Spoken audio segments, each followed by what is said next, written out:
I really wasn't expecting much out of yesterday. Most people think we agents work every weekend, but that's not true, not anymore. I was off, and I love making videos, so yesterday was not work for me. Videos, they introduce me to people from all walks of life, and they lead me to doing some very interesting things, and more importantly, meeting great people. That's the best part. So in this video, I'll introduce you to Brad from Utah. I helped him and his family buy a home 2 years ago, and well, he's become a good friend. Now we're going to go show you the backside of one of Charleston's beaches, and I promise you, you have not seen our coast from this perspective. We'll also learn some stuff about thermals and other things about the wind that made for a really interesting day. So let's jump into it in 3, 2, and...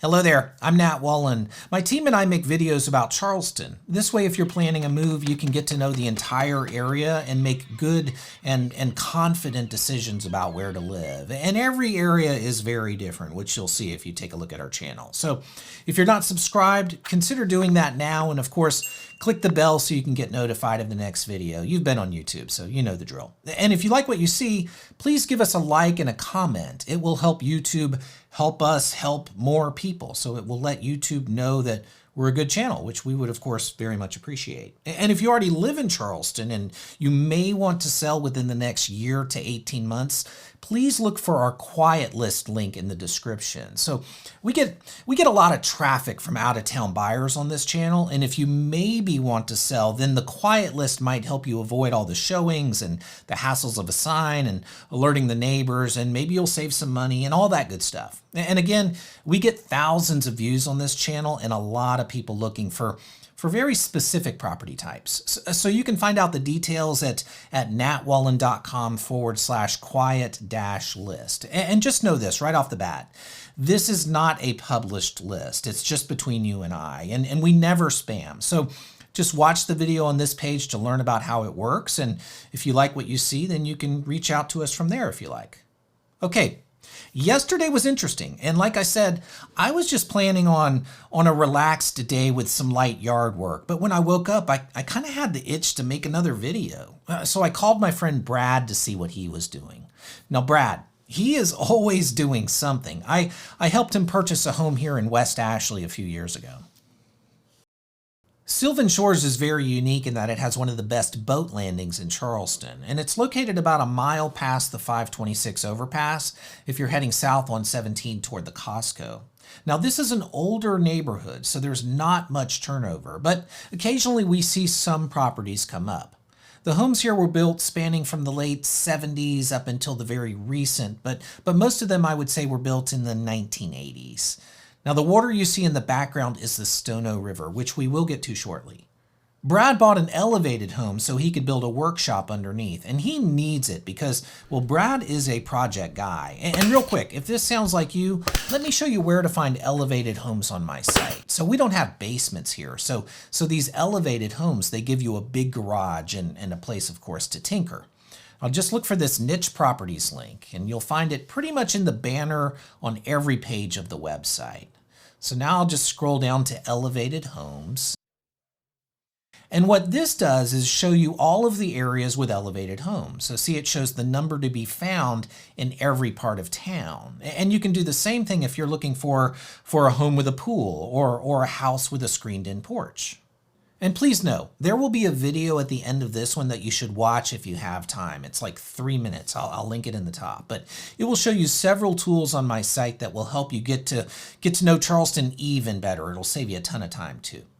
Okay, back to Brad. Since I've met him, I've seen him build golf carts, motorcycles, workbenches. He's helped me create some custom tools for my YouTube studio, like these sound panels and these brackets to hold lights and microphones off of the floor. So he is one handy guy. We actually went to Holly Hill to deliver his kit plane to a small airport. He rented a hangar up there, and Holly Hill's about an hour inland, and it was a cool experience. So let me know in the comments if you'd like to see a video on the small airport in Holly Hill. It's pretty up there. I'll twist Brad's arm.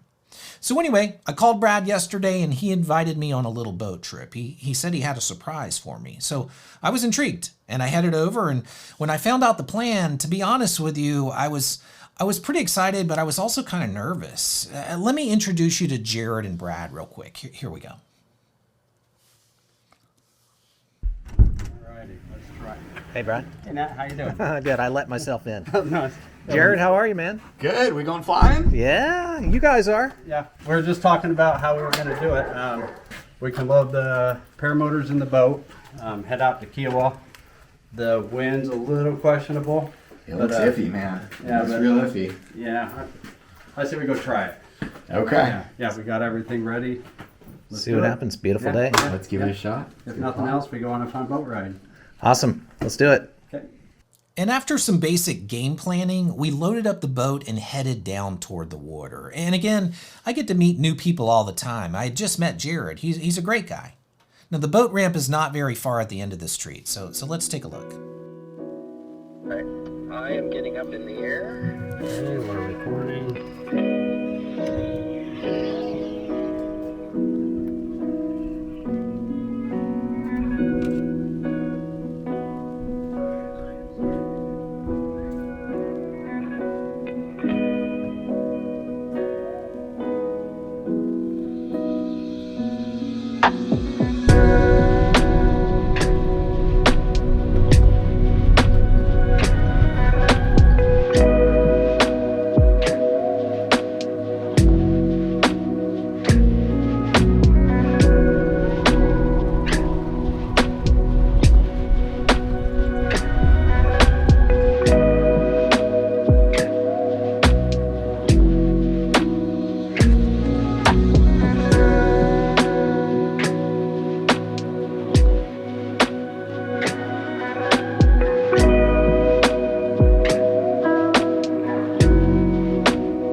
And do keep in mind, this is a private boat launch for residents of Sylvan Shores only, and from what I can tell, it really brings the people that live in this neighborhood together. And as you can see, the landing is a long causeway that has creeks and marsh on one side and the intracoastal on the other. And from Brad's place here, you can get to the Ashley River, you can get downtown, you can get over to Shem Creek, and like Brad said, we went to Kiowa yesterday. It took about 20 minutes to get there on Brad's boat. And I'll tell you, it did not feel like January yesterday. It was 73 degrees. And as you can see, just a gorgeous day. And winter's like that here. It can be in the 50s one day. It's like 53 degrees today.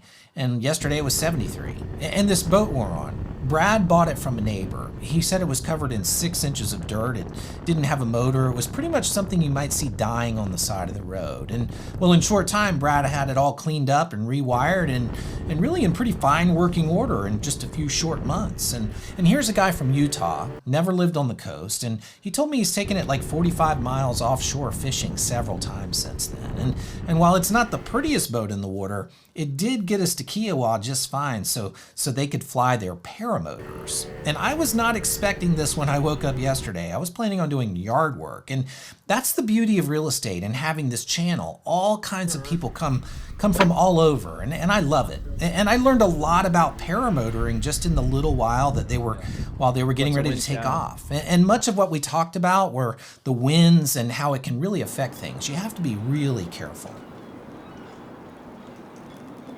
So explain thermals. Are those like just variable winds? So thermals are as the sun heats up the earth and the air, you start developing hot pockets of air that rise, and then the cool pockets fall. And when you're paragliding without a motor, that's actually what you look for. You look for those rising hot thermals and you try to get into them and then do tight spins to stay in them and climb up.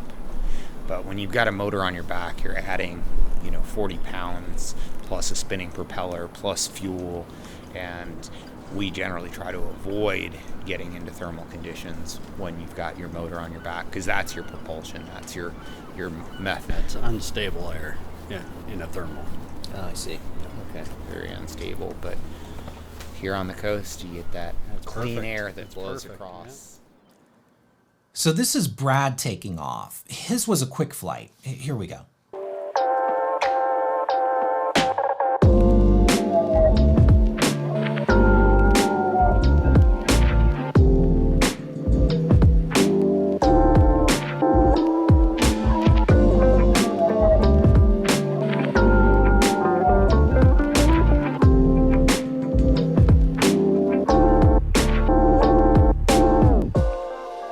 Now, Brad decided to land because it was too gusty and he didn't want to get pushed out over the water and not be able to make it back. And this was smart because, well, he has the boat to watch out for. And even though it looks really calm out here right now, the currents can get crazy at the mouth of the ocean like this.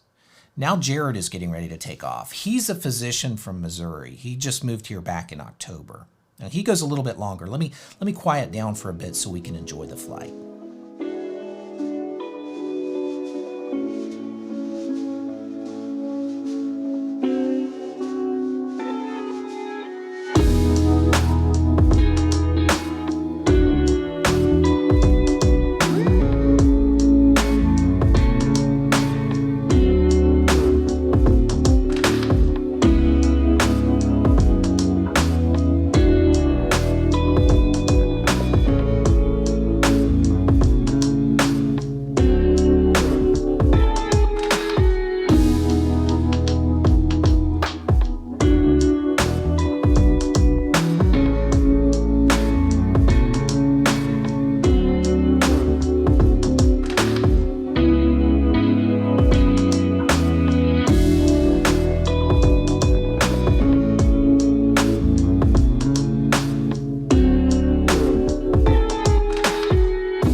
Now, Jared actually did get caught in the wind, but he didn't panic. He flew across the channel and landed about a mile away. So overall, it was a good way to spend the day off. We picked up Jared and we headed back toward the landing, and it was nice and easy, and it was a relaxed ride back, especially for Brad. He fell in the water earlier, so he just wanted to stay up in the wind to get dry. And when we got back to the landing, well, Brad got changed and decided he needed more flight time. And by that time, the wind had died down and the sun was setting and he was ready to fly. So here he is taking off. Let's just take a minute and enjoy this.